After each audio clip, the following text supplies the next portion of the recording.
गोविंद गोविंद कृष्ण गोविंद गोविंद हे गोपाल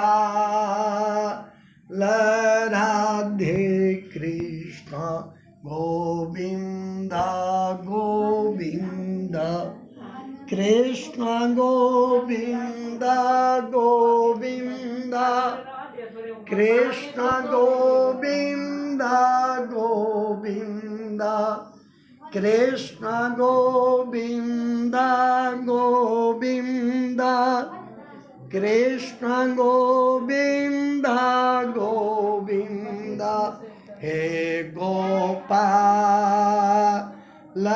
राधे कृष्ण गोविंद गोविंद हे गोपाल राधे कृष्ण गोविंद गोविंद कृष्ण गोविंद गोविंद कृष्ण गोविंद गोविंद कृष्ण गोविंद गोविंद कृष्ण गोविंद गोविंद हे गोपाल राधे कृष्ण गोविंद गोविंद। बोलिए सत्यनारायण भगवान की जय।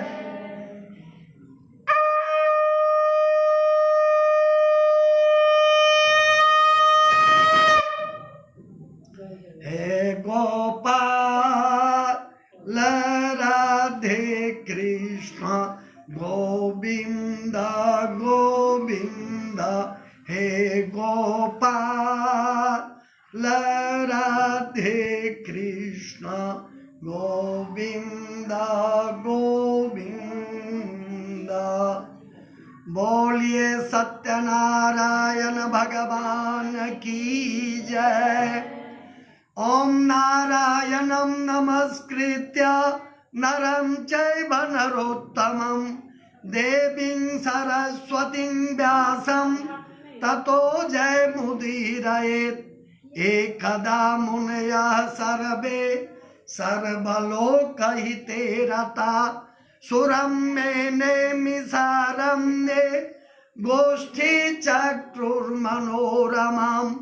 तत्रांतरे महातेजा व्यास शिष्यो महायशा सूत शिष्य गणैर्युक्ता समायातो हरिं स्मरं। ध्यान देंगे भारतवर्ष के परम पवित्र नैमिषारण्य तीर्थ में एक समय से 88,000 शौनकादि ऋषिगण उपस्थित हुए। उसी समय से व्यास जी के परम तेजस्वी शिष्य अपने मंडलियों के साथ भगवान नाम स्मरण करते हुए वहां आए। तमायांतम समालोक्य सूतम शास्त्रार्थपारगम नेमुः सर्वे समुत्थाय शौनकाद्यास्तपोधना सोपितं सहसा भक्त्या मुनिन् परम वैष्णवं ननाम दंडवद भूमौ सर्वधर्म विदंबरा वरासने महाबुद्धिस् तैर्दत्ते मुनि सत्तमा उवाच सदसो मध्ये सर्वे शिष्य गणैर्वृता तत्रोपविष्टं तं सूतं शौनको मुनि सत्तमा बद्ध्वांजलिरिमां वाच मुवाच विनयान्विता। शौनक आदि ऋषिगण जैसे ही सूत जी महाराज को आते हुए देखे, सबके सब उनके स्वागत में खड़े हो गए। सब दंडवत प्रणाम किए, उनको सिंहासन पर बिठाए और विधिवत उनका स्वागत सत्कार पूजन किए। और उसके बाद जब सूत जी महाराज अपने आसन पर विराजमान हो जाते हैं, तब शौनकादि ऋषिगण प्रश्न करते हैं उनसे।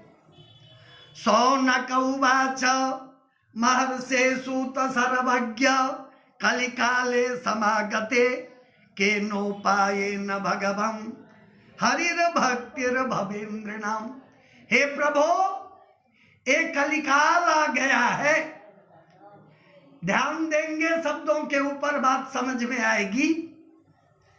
कलिकाल आ गया है। कलयुग का अर्थ ही होता है कलह प्रिय, झगड़ा लड़ाई, बाहरी बातों में लोगों का मन अधिक लगता है, लेकिन जहां भगवान की कथा हो तो वहां दूसरी कथा शुरू हो जाती है। तो ध्यान पूर्वक सुनेंगे तो बात समझ में आएगी। तो शौनकादि ऋषिगण सूत जी महाराज से प्रश्न कर रहे हैं, हे प्रभु, इस कलह प्रिय कलयुग में लोगों को हरि भक्ति कैसे मिलेगी? कारण कि कलौ सर्वे भविष्यन्ति पाप कर्म परायणा वेद विद्या विहीनाश्च तेषां श्रेयः कथम भवेत्। कलयुगी जीव हमेशा पाप कर्मों में रत रहते हैं और वेद विद्या से विहीन हो जाएंगे, तो उनको सदगति कैसे प्राप्त होगा? कारण कि कलाबंधगत प्राणा लोका स्वल्पायुषस्तथा निर्धनाश्च भविष्यन्ति नाना पीड़ा प्रपीडिता। जैसे सत्य युगादि में अस्थिगत प्राण होता था लोगों को, रक्त मांस मज्जा नहीं भी रहे, हड्डी में, हड्डी के अंदर प्राण रहता था। फिर त्रेता में मांस मज्जागत प्राण हो गया, द्वापर में रक्तगत प्राण हो गया, और अभी कलयुग है तो इसमें लिखते हैं वेदव्यास जी, कलावन्नगत प्राण। कलयुग में अन्नगत प्राण है। अगर हम लोग अन्न खाना छोड़ दें तो जीवित नहीं रह पाएंगे। और प्रायः कलयुगी जीव निर्धन होंगे, नाना प्रकार के क्लेशों से, दुखों से दुखित रहेंगे। प्रयास साध्यम सुखितम शास्त्रे सुश्रूयते द्विजा तस्मात् केपि करिष्यन्ति कलौ न सुखितम जना। वेद शास्त्र पुराणों में उत्तम गति प्राप्त के लिए अनेकों प्रकार के साधन बताए गए हैं, लेकिन सर्वसाधारण के लिए उतना यज्ञ याग आदि बड़े बड़े अनुष्ठान करना असंभव है। इसलिए सुखिते सुविनष्टेषु प्रवृत्ते पाप कर्मणि सबंसाः प्रलयम सर्वे गमिष्यन्ति दुराशया। इसलिए कलयुगी जीव पाप कर्म करते करते 100 वंश के सहित नरक में चले जाते हैं। तो इसलिए हे प्रभु, आप समस्त शास्त्रों के ज्ञाता है। स्वल्प श्रमेरल्प वित्ते रल्प कालेश्च सप्तमा यथा भवेन् महापुण्यम तथा कथय सूतना। थोड़े ही समय में, कम खर्च में हरि भक्ति की प्राप्ति हो, सभी प्रकार के दुख दारिद्रता दूर हो, सभी प्रकार की सुख समृद्धि जीवन में आए, इसके लिए कोई छोटा सा सरल उपाय आप बताए। यस्योपदेशतः पुण्यम पापम वा कुरुते जना स तद्भागी भवेन्मर्त्य इति शास्त्रे सुनिश्चितम्।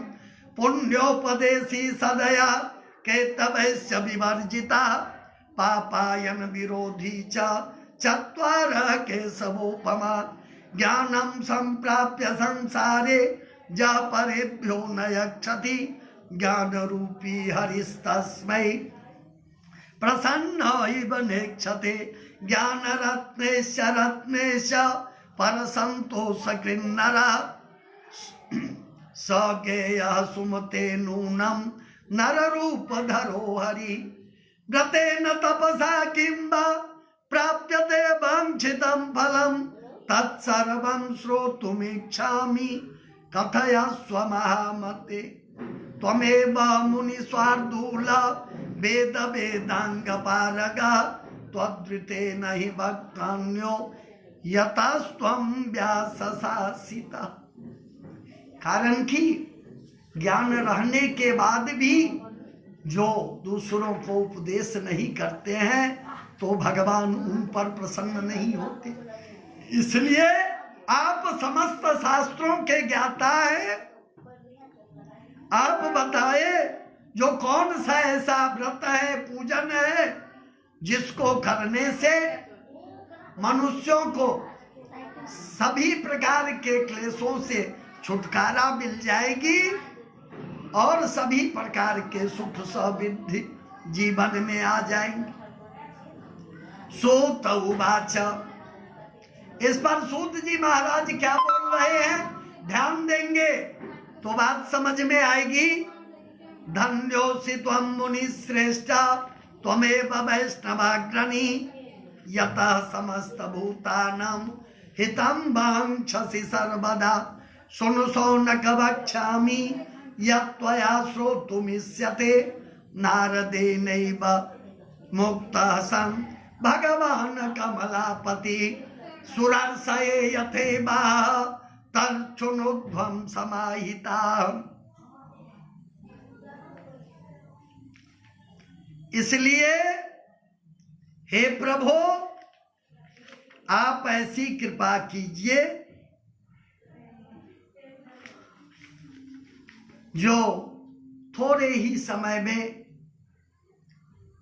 व्रत पूजन करने से समस्त दुखों से छुटकारा मिल जाए और सभी प्रकार की सुख समृद्धि जीवन में आए।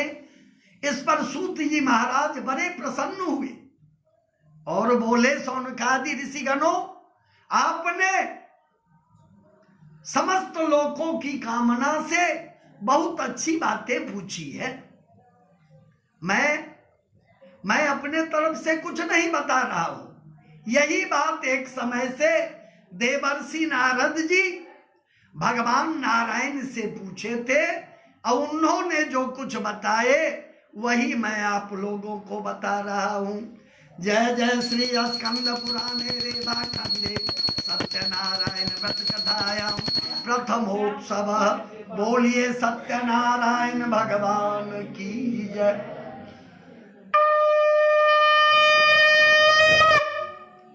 अथ द्वितीयोत्सव।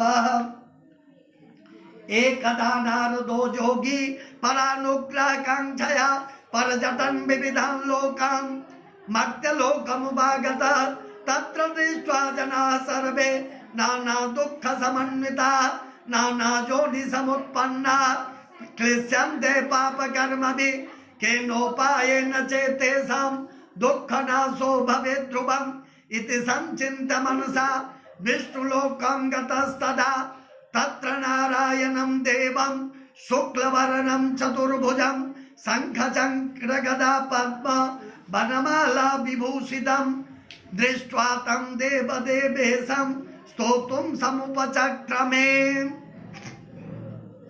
एक समय की बात है, देवर्षि नारद जी अनेकानेक लोकों में घूमते हुए इस मृत्यु लोक में आए और यहाँ के प्राणियों को अनेकों प्रकार के दुखों से दुखित देख करके तुरंत विष्णु लोक को गए और वहां जाकर के क्या देखते हैं, जो देवाधिदेव भगवान विष्णु शंख चक्र गदा पद्म लिए अपने सिंहासन पर विराजमान है।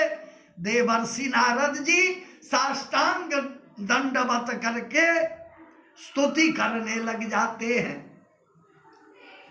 नारद जी क्या स्तुति करते हैं, नारदुवाच नमस्ते वाङ्मनोतीत रूपायानंत शक्तये आदिमध्यांतहीनाय निर्गुणाय गुणात्मने सर्वेषामादिभूताय भक्तानामार्तिनाशिने श्रुत्वा स्तोत्रं ततो विष्णुर्नारदं प्रत्यभासत।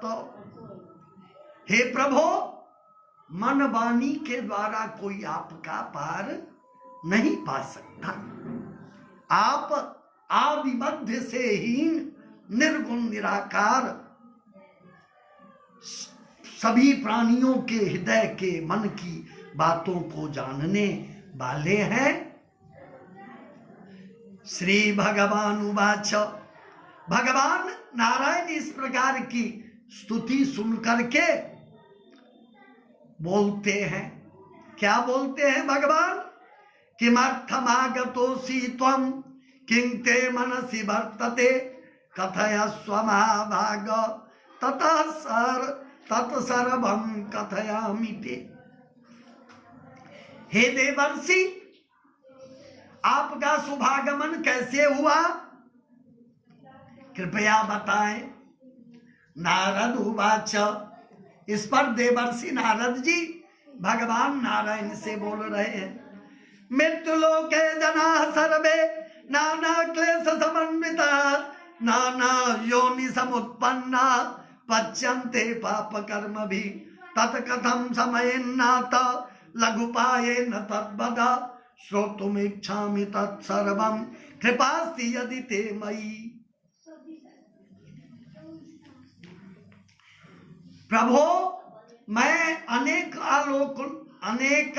लोकों में घूमते हुए मृत्यु लोक में गया और वहां के प्राणियों को अनेकों प्रकार के दुखों से दुखित देख करके मैं आपके पास आया हूं, जो उन प्राणियों का दुख कैसे दूर हो। श्री भगवान उवाच, इस पर भगवान नारायण पुनः देवर्षि नारद जी से बोलते हैं। क्या बोलते हैं? साधु पृष्ठम त्वया वत्स लोकानुग्रह काम्यया यत् कृत्वा मुच्यते मोहात् तच्छृणुध्वं वदामि ते। व्रतमस्ति महत् पुण्यं स्वर्गे भुवि च दुर्लभं तव स्नेहान् मया विप्र प्रकाशीक्रियते धुना। मोह को नष्ट करने वाला उत्तम व्रत के बारे में मैं तुम्हें बता रहा हूं, जो स्वर्ग लोक मृत्यु लोक में दुर्लभ व्रत है। तुम्हारे स्नेह बस मैं उसको बता रहा हूं।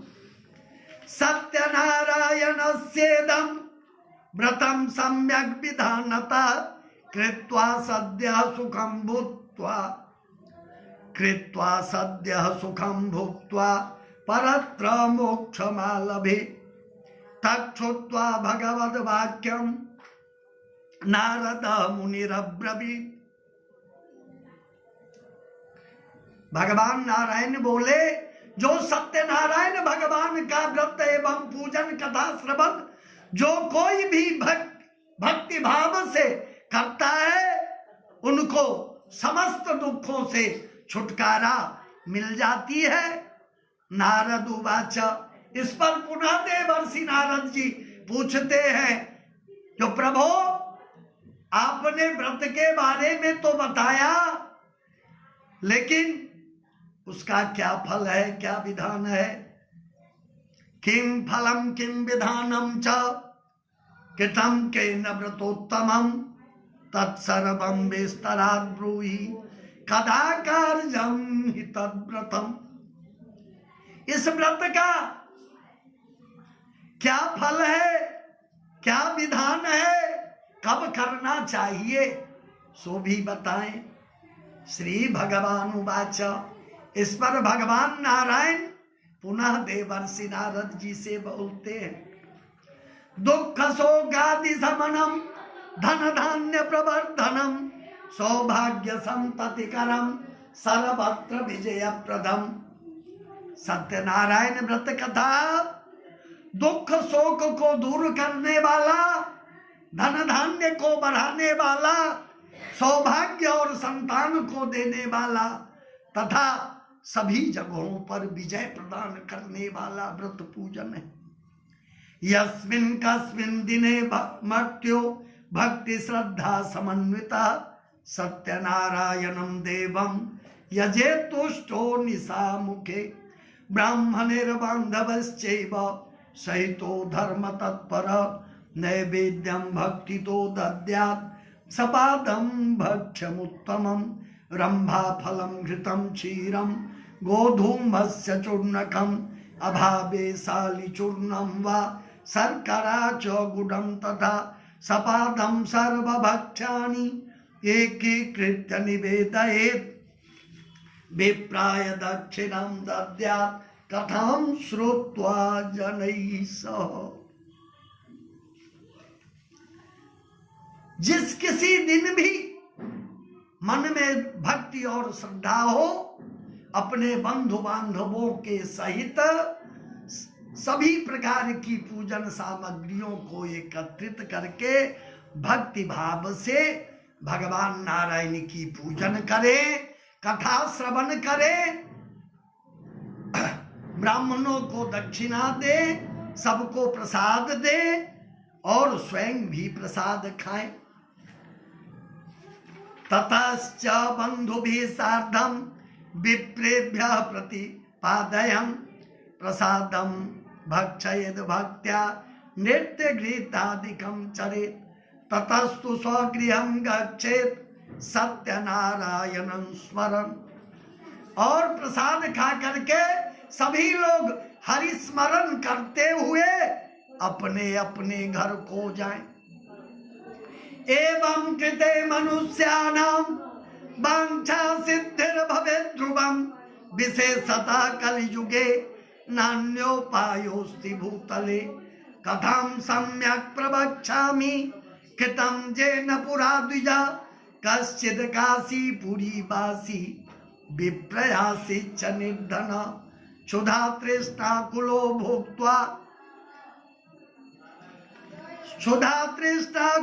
भूत्वा सततं भ्रमते महिं दुःखितं ब्राह्मणं दृष्ट्वा भगवान् ब्राह्मण प्रिया वृद्ध ब्राह्मण रूपः सं प्रपक्ष द्विजमादरात् किमर्थं भ्रमसे विप्र महिं कृत्स्नं सुदुःखितः तत्सर्वं श्रोतुमिच्छामि कथ्यतं यदि रोचते।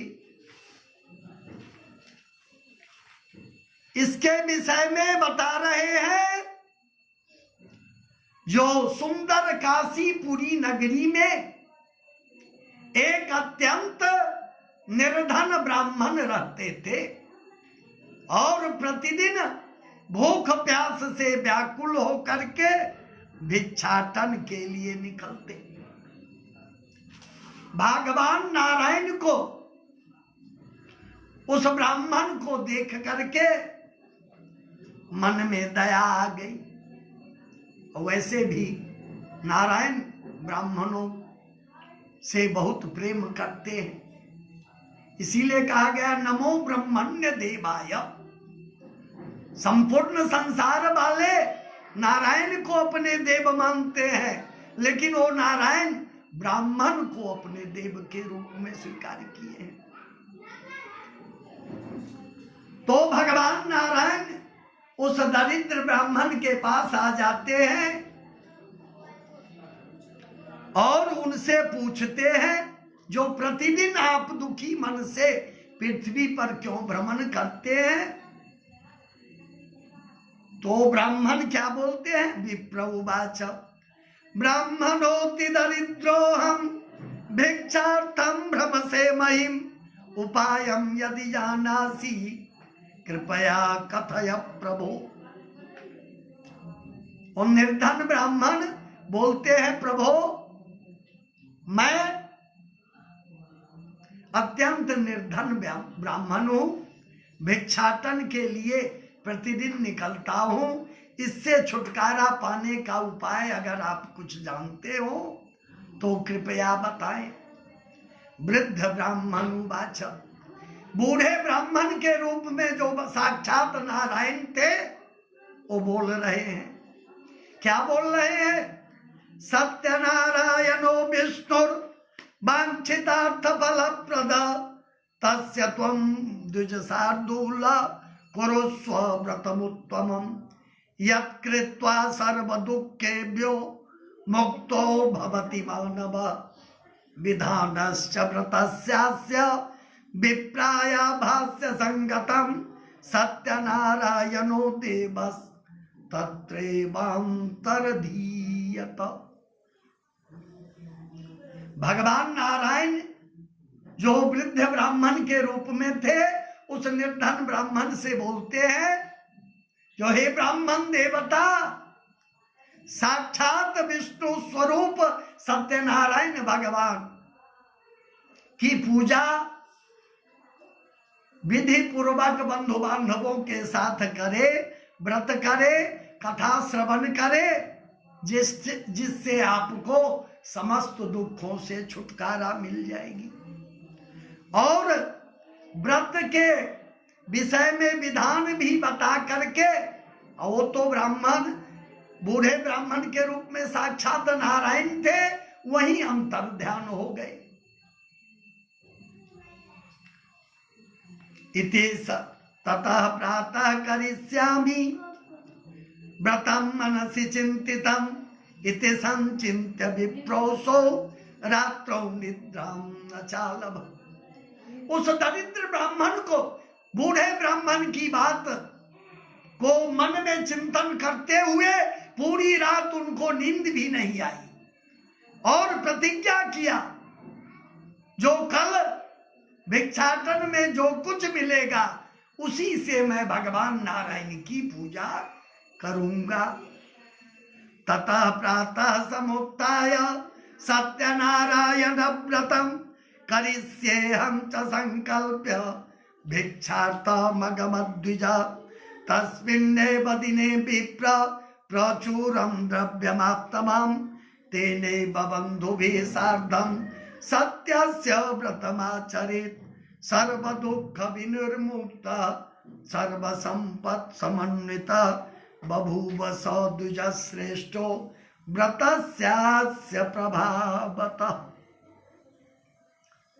दूसरे दिन जैसे ही ब्राह्मण भिक्षाटन के लिए निकलते हैं, भगवान नारायण की कृपा से अन्य दिनों की अपेक्षा उनको भिक्षा में अधिक मिल जाता है।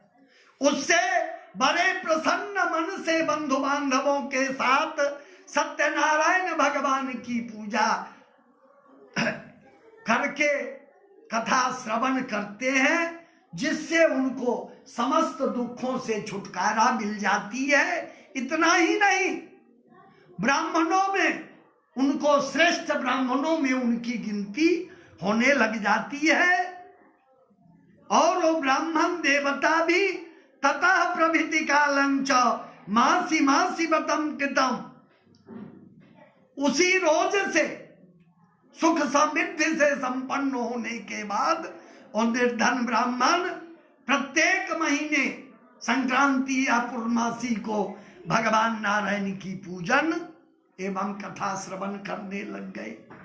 सूत उवाच, सूत जी महाराज नैमिषारण्य में सौनकादि 88,000 ऋषिगणों से बता रहे हैं। एवं नारायणात् देवात् व्रतम ज्ञात्वा द्विजोत्तमः सर्व पाप विनिर्मुक्तो दुर्लभम मोक्षमाप्नुयात् व्रतम चेदद यदा विप्र पृथिव्यां संचरिष्यति तदेव सर्व दुःखं हि नराणां च विनश्यति एवं नारायणेनोक्तं नारदाय महात्मनि। सूत जी महाराज बोले, जो ब्राह्मण इस जीवन के समस्त सुख समृद्धियों को भोग करके अंत में दुर्लभ मोक्ष को प्राप्त किए, इतना ही नहीं, इस पृथ्वी पर जो कोई भी भक्ति भाव से भगवान नारायण की पूजन कथा श्रवण करेंगे तो वो भी उनको भी समस्त दुखों से छुटकारा मिल जाएगी और सभी प्रकार की सुख समृद्धि आ जाएगी। सूत जी बोल रहे हैं, सौनकादि ऋषिगणों, भगवान नारायण ने देवर्षि नारद जी को जो कुछ बताए थे वही कथा मैं आप लोगों को बताया हूं। जय जय श्री स्कंद पुराणे रेवा खंडे सत्यनारायण व्रत कथायाम द्वितीयोत्सव। बोलिए सत्यनारायण भगवान की जय।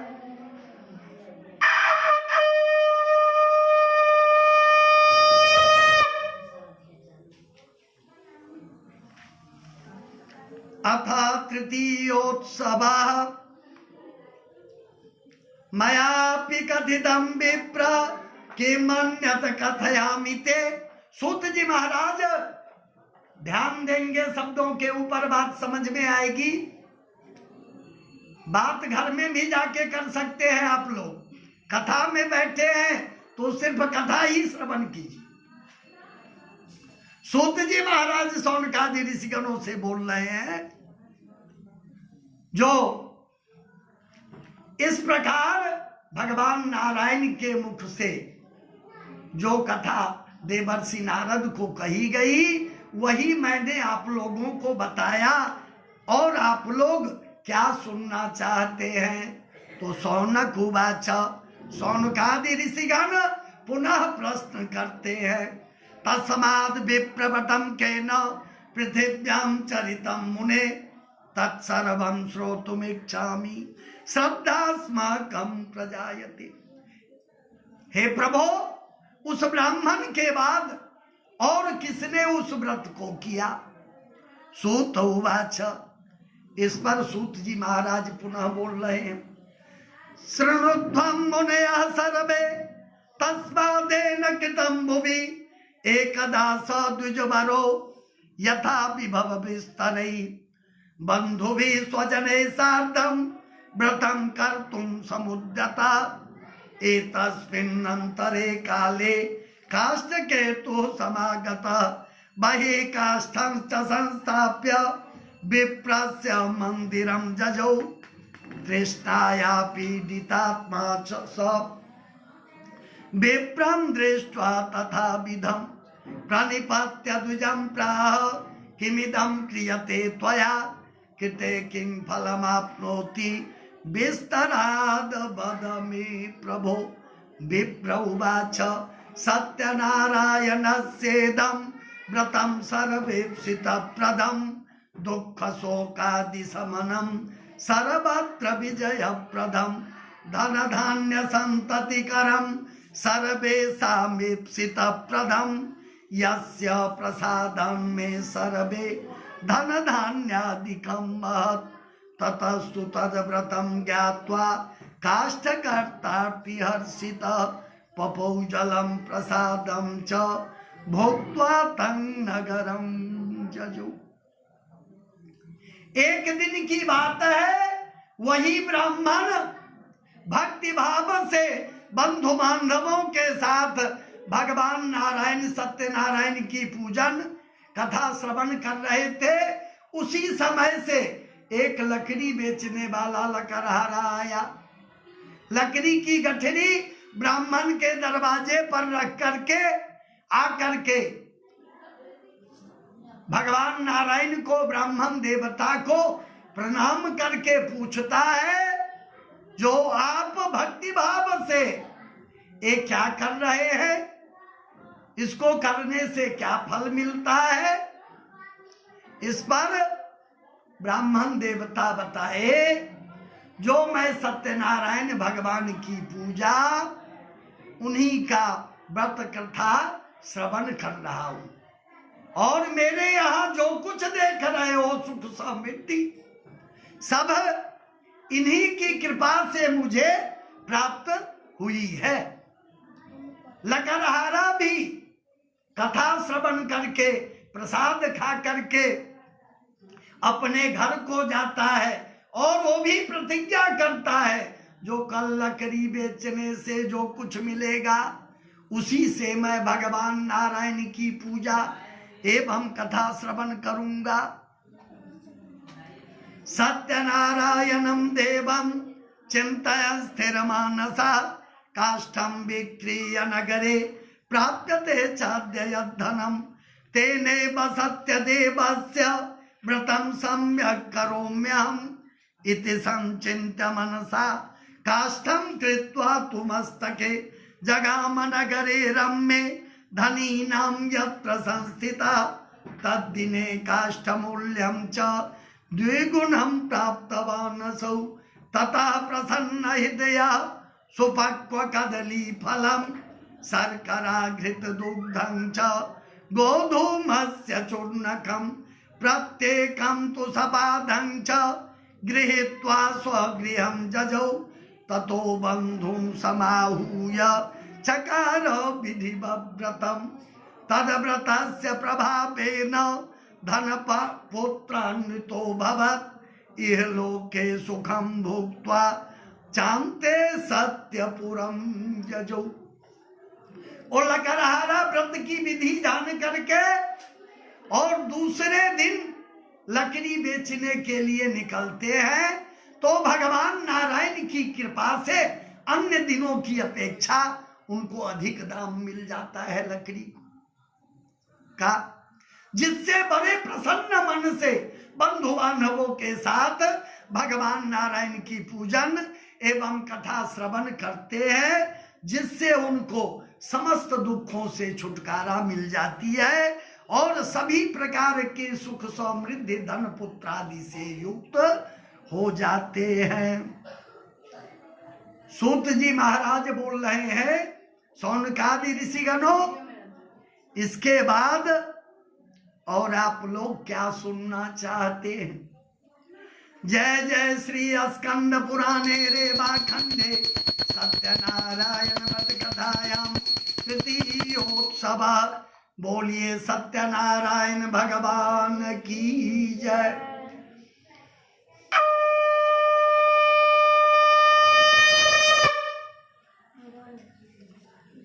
ओम नमो भगवते वासुदेवाय। अथ चतुर्थोत्सव। अब सूत जी महाराज पुनः आगे की कथा बता रहे हैं।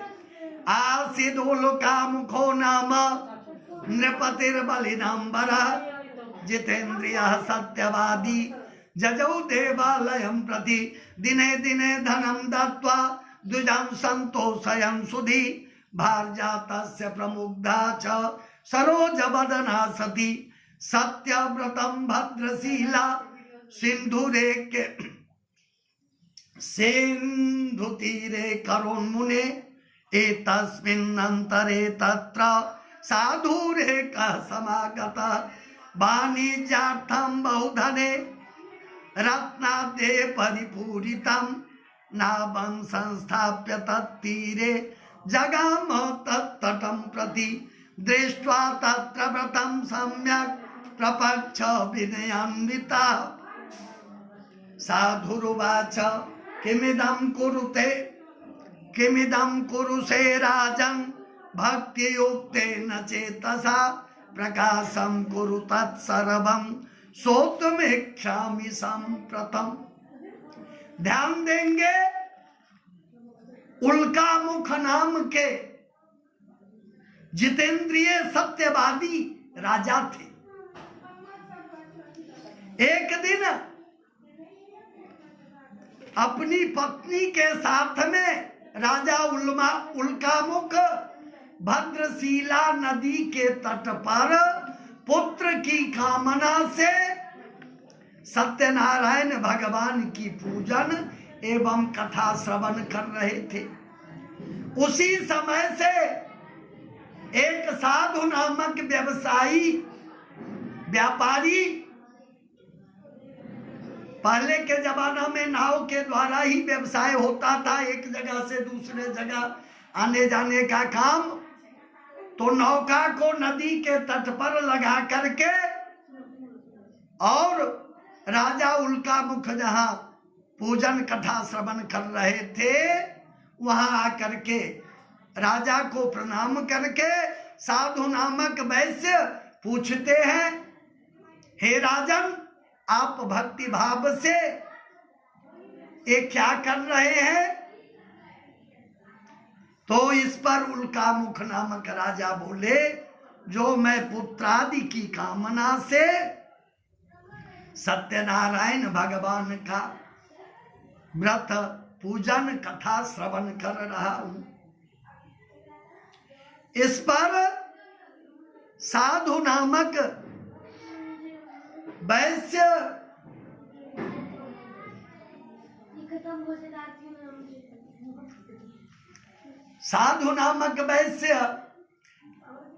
जैसे ही पूछे, बीच में आप लोग बात करने लग जाते हैं, ध्यान भटकता है, तो भक्ति भाव से जितने ही देर कथा में रहे शांति पूर्वक श्रवण करेंगे तो बात समझ में आएगी।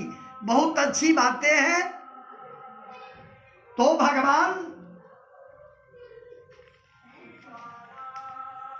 साधु नामक वैश्य प्रश्न किए, उस पर राजा उल्कामुख बोलते हैं, जो मैं पुत्रादि के कामना से भगवान नारायण की पूजा एवं कथा श्रवण कर रहा हूं।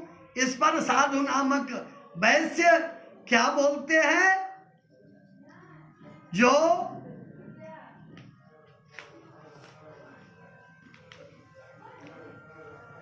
ममापि संततिर्नास्ति सत्यमेतद्ब्रवीम्यहम् ततो विधानतो राजा कथयामास तद्व्रतम् राज्ञो मुखाद् व्रतं श्रुत्वा परम हर्षमवाप्तवान् ततो निवर्त्य वाणिज्यात् सानन्दो गृहमागता भार्यायै कथितं सर्वं व्रतं सन्ततिदायकं तदा व्रतं करिष्यामि यदा मे सन्ततिर्भवेत् कस्मिंश्चित् दिवसे तस्य भार्या लीलावती सती गर्भयुक्तानन्दचित्ता भवद्धर्मपरायण पूर्णे गर्भे ततो जाता बालिका चाति निर्मला दिने दिने वर्धमाना शुक्ल पक्षे यथा शशि। साधु नामक वैश्य सत्यनारायण भगवान की व्रत पूजन कथा श्रवण की विधि को जान करके प्रसाद खा करके अपने घर पर गए और अपनी पत्नी से संतति पुत्र प्राप्ति वाले व्रत के बारे में अपनी पत्नी से साधु नामक वैश्य बताए। और बनिया कभी घाटे का सौदा नहीं करता है, वो प्रतिज्ञा करता है, जो मुझे कोई संतान होगा तब जाके मैं भगवान नारायण की पूजा एवं कथा श्रवण करूंगा। एक दिन उनकी पत्नी सांसारिक धर्मों में प्रवृत्त हुई और अंतर्पत्नी हो गई और 10वें महीने में सुंदर कन्या का जन्म दी। कन्या नारायण के आशीर्वाद से कन्या का जन्म हुआ था, इसलिए वो चंद्रमा की कला की तरह प्रतिदिन बढ़ने लगी। तो पहले की ऐसी परंपरा थी, गुणों के अनुसार ही उसका नामकरण किया जाता था। किसी ग्रंथ का, व्यक्ति का नामकरण गुणों के अनुसार ही होता था। तो चंद्रमा की कला के समान बढ़ रही थी, इसीलिए उसका नाम कलावती रखा गया। ततो लीलावती स्वामिन् ततो लीलावती प्राह स्वामिनं मधुरं वचा न करोसि किमर्थं वा पुरा यक्षपति श्रुतं विवाह समेप्यस्य करिष्यामि व्रत प्रिये इति भार्यां समाश्वास्य जगाम नगरं प्रति। ततः कलावती कन्या वर्धिता पितृवेश्मनि दृष्ट्वा कन्यां ततः साधुर् नगरे बंधुभिः सह मंत्रयित्वा द्रुतं दूतं प्रेषयामास धर्मविद् विवाहार्थं च कन्याया वरम श्रेष्ठम विचारयम तेना ज्ञप्तश्च दूतोऽसौ कांचनम नगरम जजौ तस्मादेकं वनिकपुत्रं समादाय गतो हि स। लीलावती प्रेम से बोलती है अपने पति से, हे प्रिय, आपने जो प्रतिज्ञा किया था, जो संतति होने के बाद मैं पूजा कथा श्रवण करूंगा, क्यों नहीं कर लेते? तो इस पर साधु नामक वैसे बोला, हे प्रिय, इस कन्या के विवाह के समय मैं व्रत को कर लूंगा। और व्यवसाय के लिए पुनः चले गए।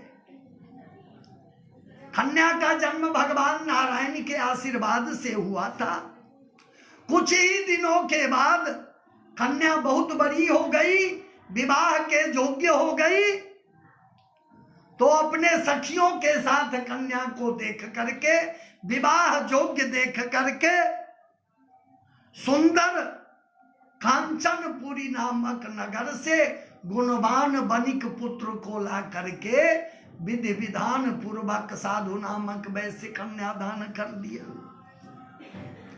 दृष्ट्वा तम सुंदरम बालम वनिक पुत्रम गुणान्वितम ज्ञातिभिर्बन्धुभिः सार्धम परितुष्टेन चेतसा दत्तवान् साधुपुत्राय कन्या विधि विधानतः ततो भाग्यवशातेन विस्मृतं व्रतमुत्तमम् विवाह समयेऽप्यस्य तेन रुष्टो भवत् विबुधु ततः कालेन क्रियता निज कर्म विशारदः वाणिज्यार्थं गतः शीघ्रं जामात्रा सहितो वनिक रत्नसारपुरे रम्ये गत्वा सिंधु समीपता वाणिज्यं कुरुते साधुर जामात्रा श्रीमता सह पुरीं निर्माय नगरे चंद्रकेतुर निपस्य च। ध्यान देंगे, उस कन्या के विवाह के समय भी दुर्भाग्यवश साधु नामक वैश्य व्रत पूजन करना भूल जाता है। इससे भगवान नारायण रुष्ट हो जाते हैं। और पहले तो साधु नामक वैश्य अकेले व्यवसाय के लिए निकलते थे। दामाद के घर में आ जाने के बाद उनको भी साथ में लेकर के रत्नसारपुर नामक नगर में जाकर के व्यवसाय करने लग गए। तो क्या होता है, एतस्मिन्नेव काले तो सत्यनारायण प्रभो भ्रष्ट प्रतिज्ञमालोक्य शापं तस्मै प्रदत्तवान् स्वः प्रभृत कियत् कालं महद्दुःखं भविष्यति। तस्मिन्नेव दिने राज्ञो धनमादाय तस्करा तेनैव वर्त्मना याता पृष्ठदेशं विलोकयन् तेन दूतान् समाहूय निजमाज्ञां च दत्तवान् तत्पश्चाद्धावकान् दूतान् दृष्ट्वा भीतेन चेतसा धनं संस्थाप्य तत्रैव गता शीघ्रमलक्षिता ततो दूता समायाता यत्रास्ते सज्जनो वनिक दृष्ट्वा नृपधनं तत्र बद्ध्वा दूता वनिक सुतौ हर्षयुक्ता धावमाना ऊचुर नृप समीपता तस्करौ दो समानीतो विलोक्या ज्ञापय प्रभो तेना ज्ञप्तस्ततः शीघ्रं दृढं बद्ध्वा तुता भुवौ स्थापितव्यो महादुर्गे कारागारे विचारयन्। जब रत्नसारपुरी नामक नगर में दोनों ससुर दामाद व्यवसाय करने लग गए, भगवान नारायण देखे ये तो भ्रष्ट प्रतिज्ञा है, बार बार प्रतिज्ञा करता है और भूल जाता है, साप दे दिए उनको। क्या हुआ, जहां पर दोनों ससुर दामाद व्यवसाय कर रहे थे वहां राजा के यहां चोरी हो जाती है। चोर राजा के धन को लेके भागता है, सिपाही पीछे करने लग जाता है, सिपाही को देख करके जहां दोनों ससुर दामाद ठहरे हुए थे, वहीं पर चोर क्या करता है, राजा का धन वहीं छोड़ करके चोर भाग जाता है, और साधु नामक वैश्य और उनके दामाद उसी अभियोग में पकड़े जाते हैं और उनको घोर कारागार में डाल दिया जाता है। जय जय श्री स्कंद पुराणे रेवा खंडे श्री सत्यनारायण व्रत कथायाम चतुर्थोत्सव। बोलिए सत्यनारायण भगवान की जय।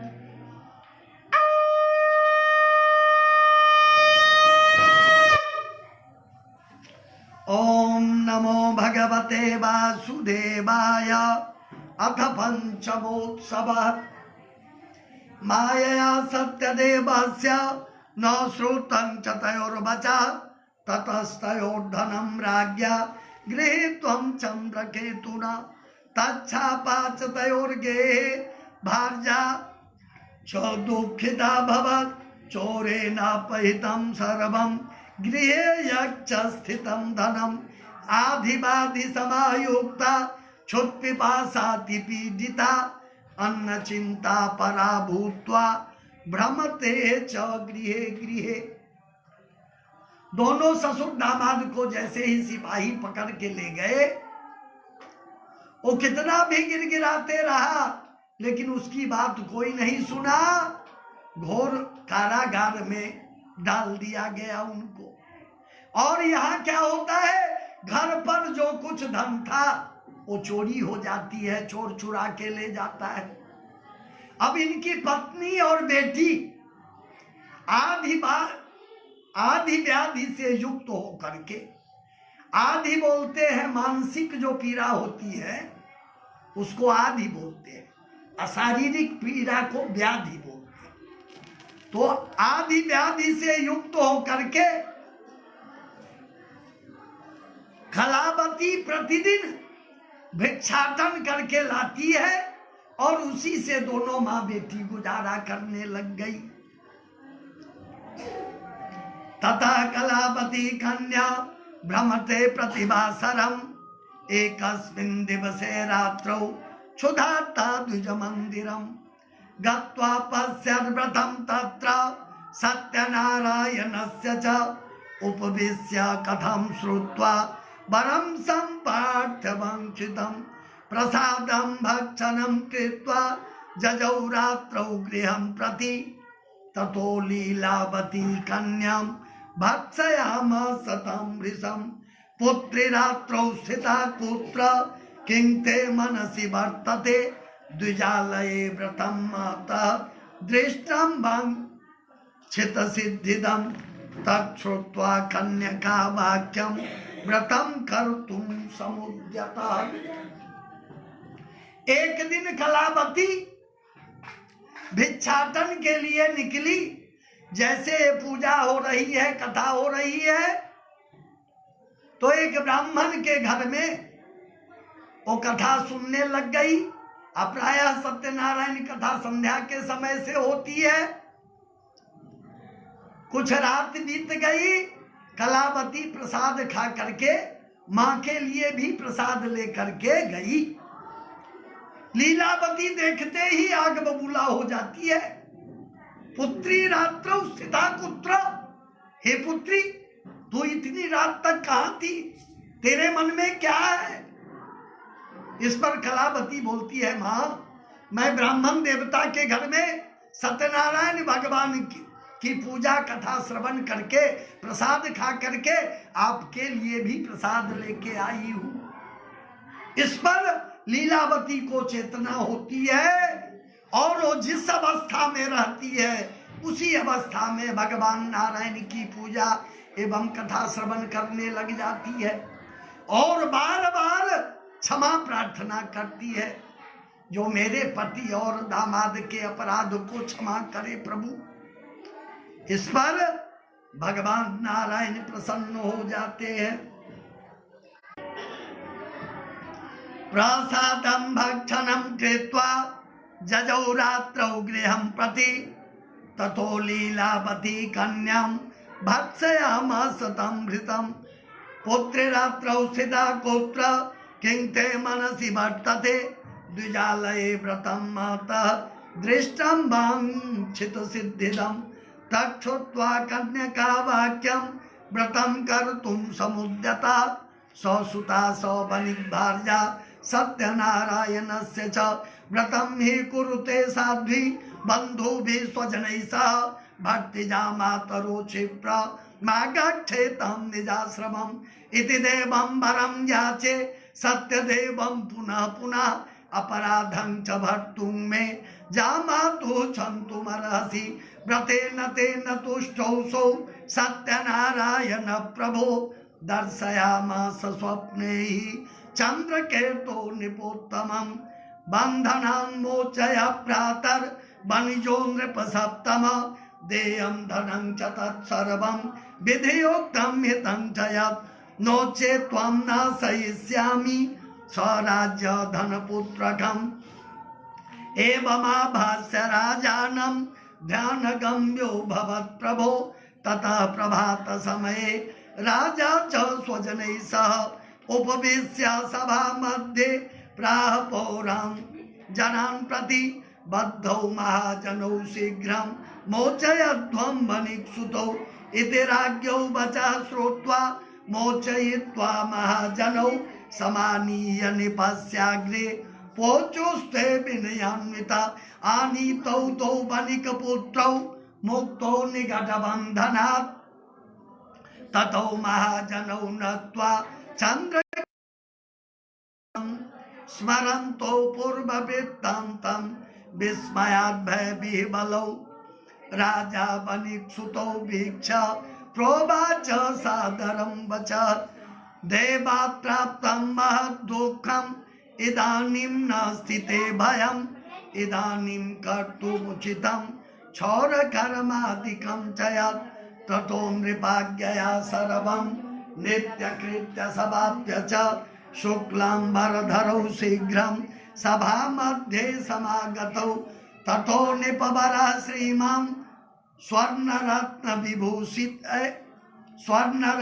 विभूषणे पुरस्कृत्य वनिक्पुत्रौ वचसा प्रीणयन् भृशं पुरानीतं च यद्द्रव्यं द्विगुणीकृत्य दत्तवान् प्रोवाच ततो राजा गच्छ साधो निजाश्रमं राजानं प्रणिपत्याह गंतव्यं त्वत्प्रसादतः।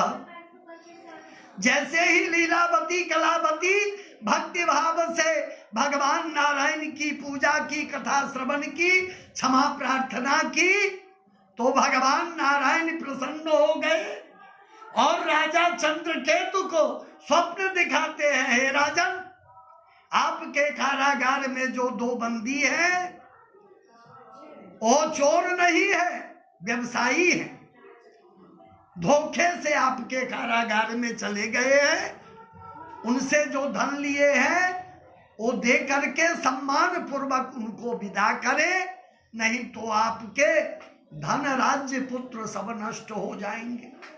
राजा चंद्रकेतु सुबह उठते ही मंत्री सभासदों को बुलाते हैं और स्वप्न की बात बताते हैं और दोनों ससुर दामाद को कारागार से मुक्त करा करके, क्षौर कर्म करवा करके, वस्त्र आभूषण से अलंकृत करवा करके जितना धन लिए रहते हैं उनसे उससे डबल दे करके सम्मान पूर्वक उनको विदा करते हैं। और ओ साधु नामक वैश्य भी राजा को प्रणाम करके चल देते हैं, जो आपकी कृपा से मैं चल रहा हूँ। जय जय श्री स्कंद पुराणे रेवा खंडे सत्यनारायण व्रत कथायां पंचमोत्सव। बोलिए सत्यनारायण भगवान की जय।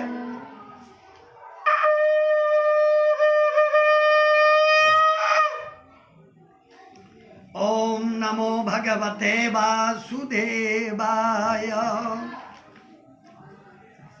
अथ षष्ठोत्सवः।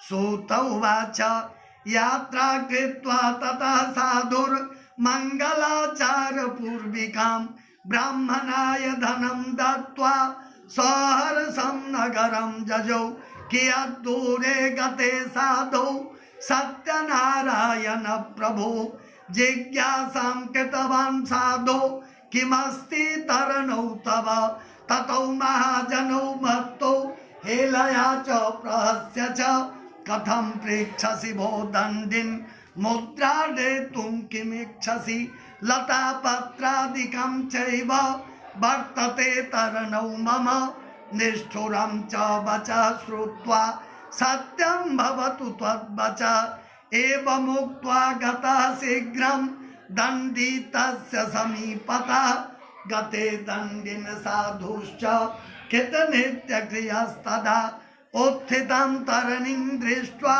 विस्मयं परमं जजौ लतापत्रादिकं चैव मूर्छितो न्यपतद्भुवि लब्धसंज्ञो वणिकपुत्रः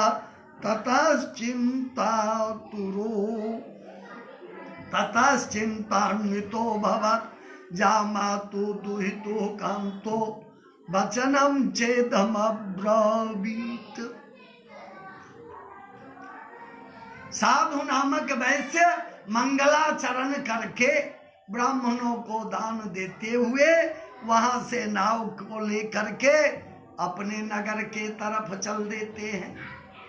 कुछ ही दूरी पर जाने के बाद सत्यनारायण भगवान एक दंडी सन्यासी के वेश में जाकर के साधु नामक वैश्य की परीक्षा लेते हैं, जो वही साधु है कि इनमें कुछ बदलाव आया।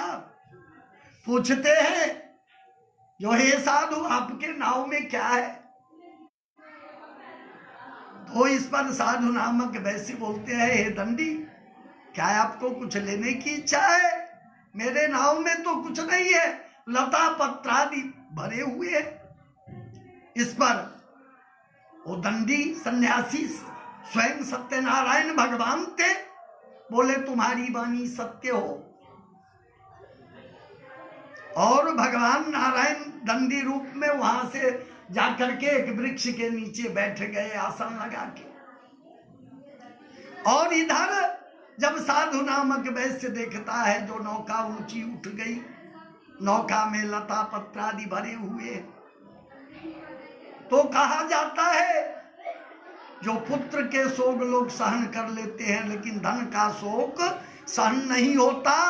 दोनों ससुर दामाद पृथ्वी पर लोटपोट करने लग जाते हैं, विलाप करने लग जाते हैं। लेकिन साधु वैश्य के दामाद बड़े बुद्धिमान हैं। वो बोलते हैं किमर्थम कुरुते शोकम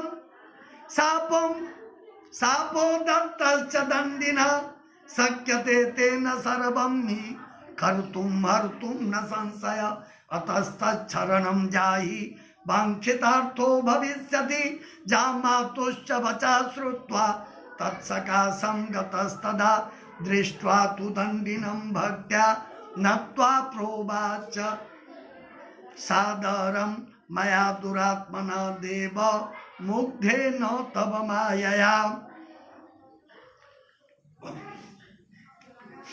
यदुक्तं त्वदवचो नाथ दोषं मे क्षन्तुमर्हसि यतः परहिताः सर्वे क्षमासारा हि साधव पुनः पुनस्त्वतो नत्वा रुरोध शोकविह्वल तमुवाच ततो दण्डी विलपं तं विलोक्य च मारोदि शृणु मे वाक्यं मम पूजा बहिर्मुख मामवज्ञाय दुर्बुद्धे लब्धं दुःखं मुहुर्मुहुः तच्छ्रुत्वा भगवद्वाक्यं स्तुतिं कर्तुं समुद्यतः।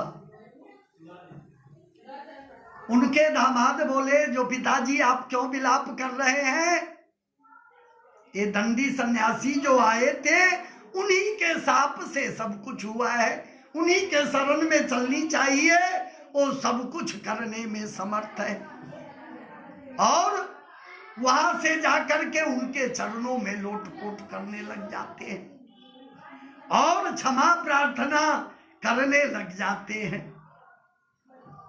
और साधु नामक वैसे व्यवसायी तो है ही, साथ में ध्यान देंगे शब्दों के ऊपर, बुद्धिमान भी है। क्या बोल रहे हैं?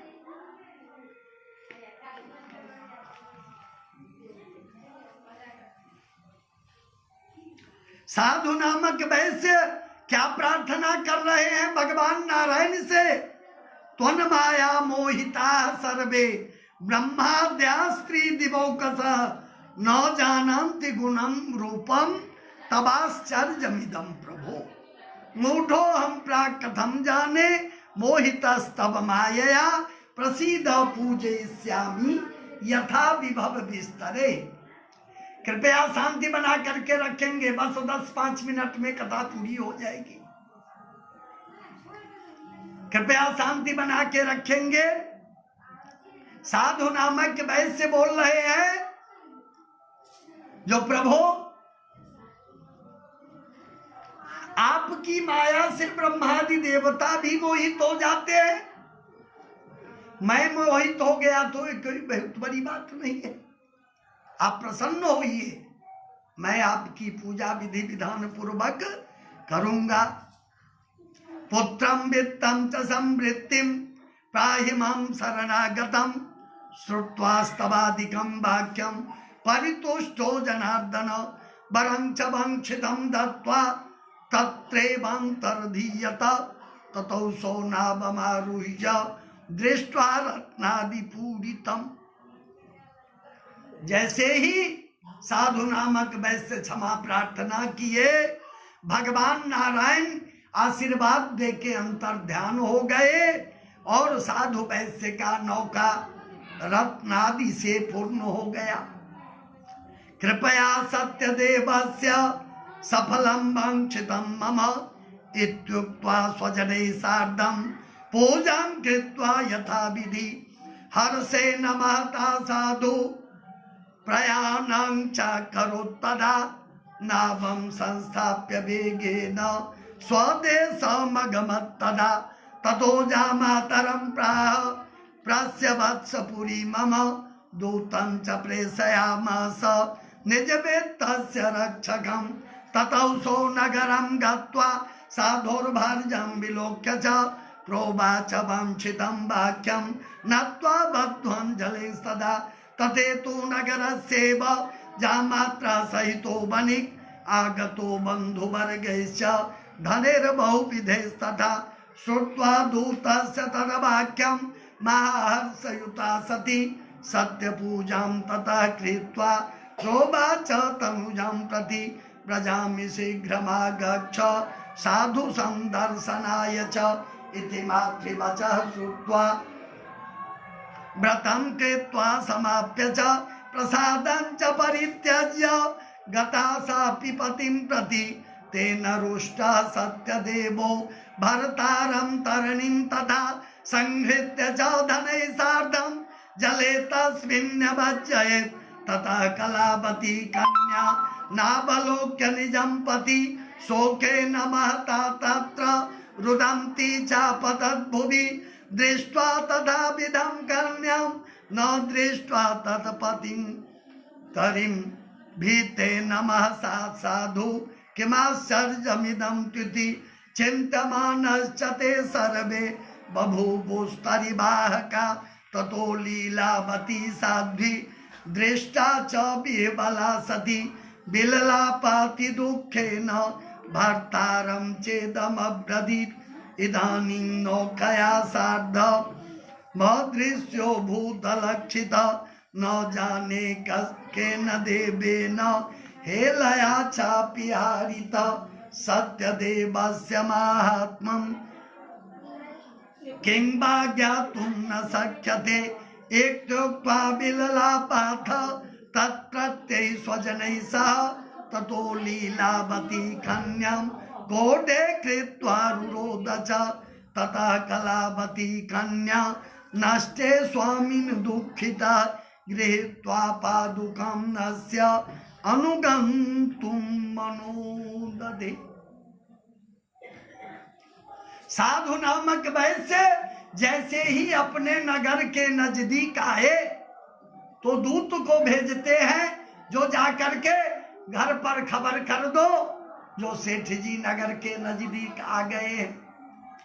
उस समय से लीलावती और कलावती भगवान नारायण की पूजा एवं कथा श्रवण कर रही थी। लीलावती अपनी पुत्री कलावती से बोलती है, हे पुत्री तुम पूजा पूरी करके आ जाना, मैं पति को देखने जा रही हूं। कलावती भी पूजा तो पूरी कर लेती है लेकिन बिना प्रसाद खाए पति और पिता को देखने चली जाती है। जैसे वहां पहुंचती है तो न तो पिता है न पति है, कोई नहीं। अब दोनों मां बेटी विलाप करने लग जाती है। उस समय से सती प्रथा थी। कलावती अपने पति के खराम लेकर के सती होने की तैयारी करने लग गई। कन्याया चरितम दृष्ट्वा सौभार्य सज्जनो बनिक अतिशोकेन संतप्त चिंतयामास धर्मविद हितो हि सत्य देवेन जामाता सत्यमायया सत्य पूजं करिष्यामि यथा विभव विस्तरे इति सर्वान् समाहूय कथयंश्च मनोरथं नत्वा च दण्डवद भूमौ सत्यदेवं पुनः पुनः ततस्तुष्टः सत्यदेवो गगनात् वनिजं प्रति जगाद वचनं ते चेदं नैवेद्यां चावमन्य च आगता स्वामिनं द्रष्टुम् अतो दृश्यो भवत्पति गृहं गत्वा प्रसादं च भोक्त्वा चायाति चेत् पुनः लब्धभर्तृसुता साधो भविष्यति न संशय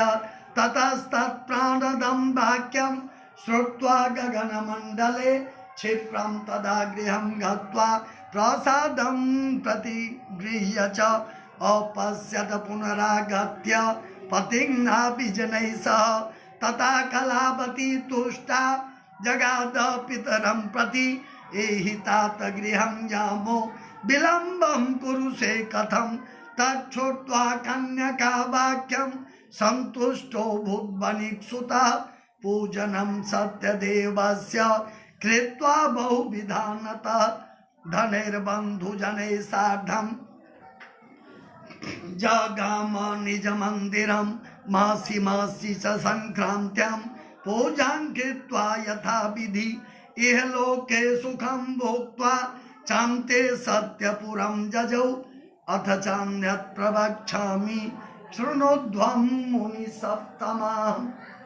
जैसे ही कलावती पति के खराओं को लेकर के सती होने की तैयारी करने लग गई, लीलावती लगी विलाप करने, भगवान नारायण से क्षमा प्रार्थना करने लग गई, जो प्रभु मेरे अपराध को क्षमा करे, आप प्रसन्न हो, मैं अपनी शक्ति के अनुसार आपकी पूजा कथा श्रवण करूंगी।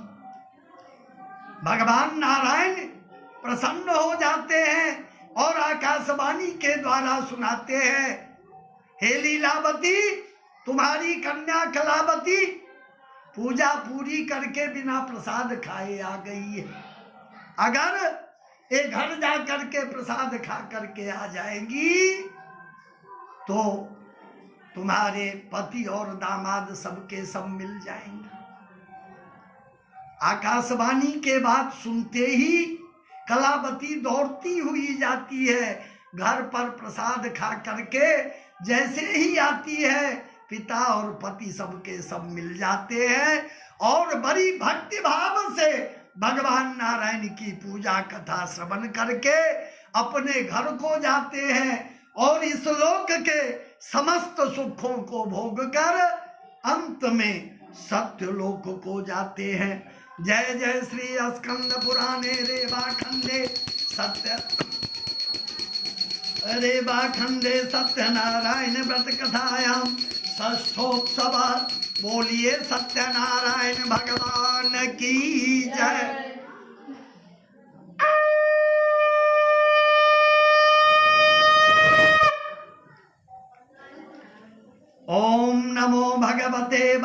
वासुदेवाय। अथ सप्तमोत्सव। ये 7वां अंतिम अध्याय है। शांति बनाए रखे, थोड़ा शांति। आसिद वंशध्वजो राजा प्रजापालन तत्पर प्रसादम सत्यदेवस्य त्यक्त्वा दुःखमवापस। एकदा स वनं गत्वा हत्वा बहुविधान् मृगान् आगत्य वटमूले च दृष्ट्वा सत्यस्य पूजनं गोपाः कुर्वन्ति सन्तुष्टा नित्यगीतपरायणाः। राजा दृष्ट्वा तु दर्पेण नागतो ननामस।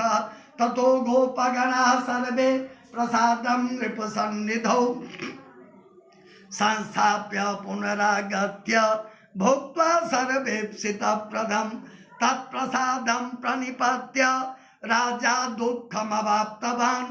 तस्य पुत्रशतं नष्टं धनधान्यादिकं च यत् सत्यदेवेन तत्सर्वं नाशितं मम निश्चितम्। अतस्तत्रैव गच्छामि यत्र देवस्य पूजनं मनसेति विनिश्चित्य जजौ गोपाल सन्निधिं। ततौ सौ सत्यदेवस्य पूजां गोपगणैः सह भक्ति श्रद्धान्वितो भूत्वा चकार विधिना निप।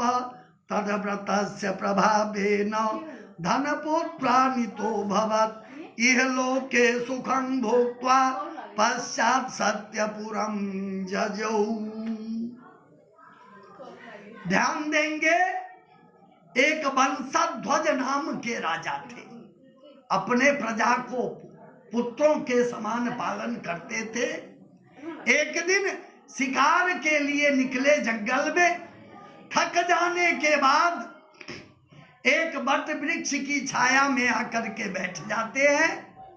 वहां क्या देखते हैं? जो ग्वाल बाल भगवान सत्यनारायण की पूजा कर रहे हैं और कथा श्रवण कर रहे हैं।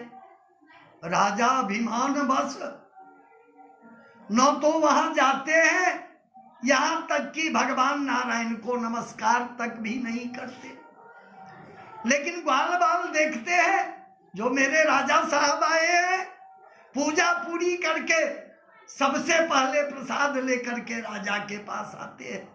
राजन, ये सत्यनारायण भगवान का प्रसाद है, ग्रहण करें। राजा अभिमान बस मैं ग्वालों का प्रसाद कैसे खाऊं?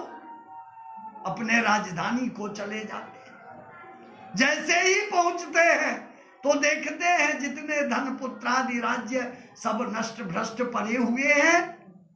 उनको चेतना होती है, पुनः उसी स्थान पर आए जहां ग्वाल बाल पूजन कर रहे थे और भक्ति भाव से विधि पूर्वक सत्यनारायण भगवान की पूजा कथा श्रवण करते हैं, जिससे राजा भी धन पुत्रादि राज्य से युक्त हो जाते हैं और इस लोक के समस्त सुखों को भोग कर अंत में सत्य लोक को जाते हैं।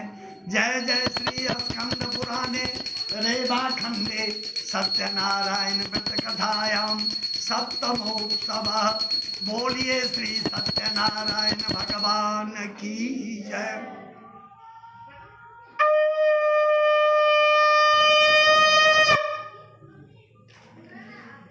ये अपने मिथिला के अनुसार इतनी ही कथा है।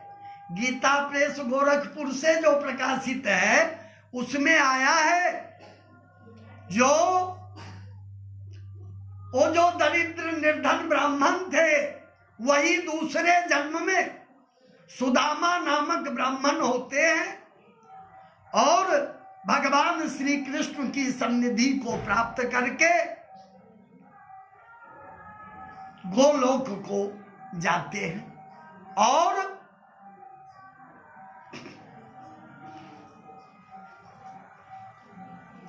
उल्का मुख नाम के जो राजा थे वही दूसरे जन्म में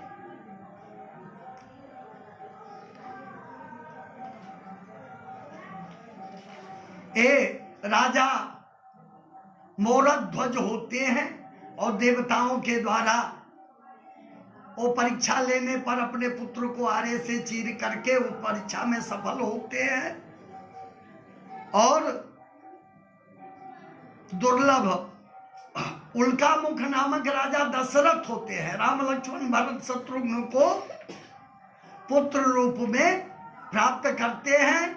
और वो लकड़ी बेचने वाला जो लकड़हारा था वही रामावतार में केवट होते हैं।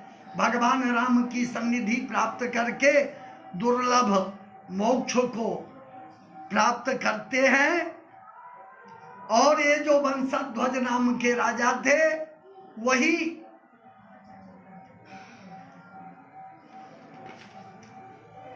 और स्वयंभुव मनु होते हैं और समस्त भागवत धर्मों का आचरण करके दुर्लभ मोक्ष को प्राप्त करते हैं। ग्वाल बाल जो कथा किए थे वही भगवान कृष्ण के बाल सखा के रूप में होते हैं और उनके साथ दुर्लभ गोलोक को जाते हैं। अब कथा की महिमा 2-4 श्लोकों में बताई गई है। जो इदम कुरुते सत्यम व्रतम परम दुर्लभम शृणोति च कथम पुण्यम भक्ति युक्तेन चेतसा धन धान्यादिकं तस्य भवेद सत्य प्रसादस दरिद्रो लभते वित्तम बद्धो मुक्षेत बंधनात्। उस समय से थोड़ा विस्मरण हुआ। वो साधु नामक जो वैश्य थे वही राजा मोरध्वज दूसरे जन्म में होते हैं और अपने पुत्र को आरे से चीर करके और दुर्लभ मोक्ष को प्राप्त करते हैं देवताओं के द्वारा परीक्षा लेने पर। तो कहा जाता है जो कोई भक्ति भाव से सत्यनारायण भगवान की पूजा करेंगे, कथा श्रवण करेंगे, उनको भी समस्त दुखों से छुटकारा मिल जाएगी, सभी प्रकार की सुख समृद्धि आ जाएगी जीवन में। कहा गया है दरिद्रो लभते वित्तम बद्धो मुच्चेत बंधना। अगर कोई दरिद्र है तो उनको धन की प्राप्ति होती है, किसी बंधन में है तो बंधन से मुक्त हो जाते हैं। भीतो भयात प्रमुच्चेता, किसी भय से भयभीत है तो उनको उस भय से छुटकारा मिल जाती है। सत्यमेव न संशय, ये बिल्कुल सत्य है, इसमें थोड़ा भी संदेह नहीं है। इप्सितम च फलम भुक्त्वा चामते सत्यपुरम जजो, और मनोवांछित फल प्राप्त करके सत्यलोक को जाते हैं। इति वह कथितम विप्रा सत्यनारायण व्रतम यत्कृत्वा सर्व दुखेभ्यो मुक्तो भवति मानव। विशेषतः कलियुगे सत्य पूजा फलप्रदा केचित् कालम वदिष्यन्ति सत्यमीशं तमेवहि सत्यनारायणं केचित् सत्यदेवं तथा परे नाना रूपधरो भूत्वा सर्वेषामीप्सितप्रदं भविष्यति कलो विष्णु सत्यरूपी जनार्दन। य इदं पठते नित्यं शृणोति मुनि सप्तमः तस्य नश्यन्ति पापानि सत्यदेव प्रसादतः। तो जिनकी जैसी कामना होती है उन कामनाओं की पूर्ति हो जाती है। उन्हीं को कोई सत्यदेव बोलते हैं, कोई सत्यनारायण बोलते हैं, कोई ईश बोलते हैं, कोई काल बोलते हैं। अनेकों रूपों में भगवान नारायण आकर के इस धराधाम पर हम लोगों को का कल्याण किया करते हैं। और जो कोई भी भक्ति भाव से उनकी पूजा कथा श्रवण करते हैं उनको भी सभी प्रकार की सुख समृद्धि जीवन में आ जाती है, सभी प्रकार के दुखों से मुक्त हो जाते हैं। ध्यान देंगे, हमारे ललित जी बड़े सौभाग्यशाली हैं जो आज पूर्णमासी भी है, सोमवार भी है, शिव जी का अभिषेक भी हो गया, सत्यनारायण की पूजा और कथा भी हो गई। सबसे पहले क्या होता है, जैसे सूर्यादि गणपत्यादि पंचदेवता विष्णु पूजन के बाद शुभ संकल्प किया जाता है। संकल्प में क्या बोलते हैं हम लोग? विष्णुर विष्णुर विष्णु। भगवान विष्णु जो है अधित सत्य है, सृष्टि से पहले भी थे, सृष्टि के समय से भी है और सृष्टि के बाद भी वही रहेंगे। इसीलिए जितने शुभ कर्म करते हैं, शुभ संकल्प करते हैं, भगवान विष्णु के स्मरण से ही शुभारंभ किया जाता है। उसके बाद की पंक्ति है अद्य। अद्य की हिंदी हो जाती है आज। ते कौन सा आज? हमारे आपके आज नहीं, ब्रह्मणोहनी अभी जो चल रहा है, ब्रह्मा जी के दिन का द्वितीय परार्धे, बस 2 मिनट में पूरी हो रही है कथा, शांति बनाए रखे। ब्रह्मा जी के दिन का दोपहर के बाद वाला समय अभी चल रहा है, उसी में वैवस्वत मनवंतर है और 28तमे कलयुगे। जैसे दिनों का क्रम होता है, रविवार सोमवार पुनः रविवार आ जाते हैं, उसी तरह से युगों का जो क्रम है, सतयुग त्रेता द्वापर कलयुग, ये 28तमे कलयुगे 28वां बार आ चुका है कलयुग। अब ब्रह्मा जी का अभी आधा दिन ही व्यतीत हुआ है। एक कलयुग की ही आयु है 4,32,000 वर्ष, उसके डबल द्वापर की आयु है, द्वापर के डबल त्रेता की, और त्रेता से डबल सतयुग की आयु होती है। और ऐसी आयु वाली जो चतुर्युगी है वो 28वें बार आ चुके हैं, लेकिन ब्रह्मा जी का अभी द्वितीय परार्ध ही चल रहा है। ध्यान देंगे, मृकांड ऋषि का नाम सुने होंगे आप लोग। मृकांड ऋषि बड़े तपस्वी थे, लेकिन उनको कोई संतान नहीं था, पुत्र नहीं था उनको। तो आशुतोष भगवान शंकर की आराधना किए और वरदान मांगे। शिव जी प्रसन्न हुए और उनको बताए जो आपको पुत्र की प्राप्ति होगी, लेकिन उसकी आयु 5 वर्ष की ही होगी। तो मृकांड ऋषि को हर्ष विस्मय दोनों हुआ, जो पुत्र होगा लेकिन उसकी आयु 5 वर्ष की ही होगी। बालक का जन्म हुआ जब उसकी आयु पूरी होने वाली थी, तो ठीक उसी समय से मृकांड ऋषि स्वयं तो सत्कर्मों में तत्पर थे ही, अपने उस बालक को भी बोले। अपने हिंदू धर्म शास्त्रों में सर्वमान्य धर्म ग्रंथ है श्रीमद् भागवतम, उसमें वेद व्यास जी 18,000 श्लोक लिखे हैं, लेकिन अंतिम श्लोक क्या लिखे हैं? नाम संकीर्तनम यस्य सर्व पाप प्रणाशनम प्रणामो दुख समना तम नमामि हरिम परम। भगवान नाम संकीर्तन जो है सभी प्रकार के पापों को नाश करने वाला है। और जैसे हम लोग अपने इष्ट देवता कुल देवता भगवान नारायण को, बड़े बुजुर्गों को प्रणाम करते हैं, तो जिनको प्रणाम करते हैं उनको कोई लाभ नहीं होता है, जो करने वाले हैं उनके दुखों का समन होता है। तम नमामि हरिम परम। इसीलिए हम आप जो है भगवान नारायण को, बड़े बुजुर्गों को प्रणाम किया करते हैं। तो मृकांड ऋषि स्वयं तो सत्कर्मों में तत्पर थे ही, उस बालक को भी बोले जो आज से जो कोई इस रास्ते से निकले उसको तुम प्रणाम किया करो। बालक वैसे ही करना प्रारंभ कर दिया। एक दिन संजोगवश सप्त चिरंजीवी सप्तर्षिगण उसी रास्ते से जा रहे थे। जैसे ही बालक प्रणाम किया, उनके मुख से निकल गया चिरंजीवी भव। अब सप्तर्षि मृकांड ऋषि प्रसन्न हुए। जब उनको प्रसन्न मुद्रा में देख करके सप्तर्षिगण बोलते हैं, क्यों क्या बात है? बोले प्रभु आप लोग ब्रह्म ज्ञानी हैं, इसकी आयु 5 वर्ष है, पूरी होने वाली है।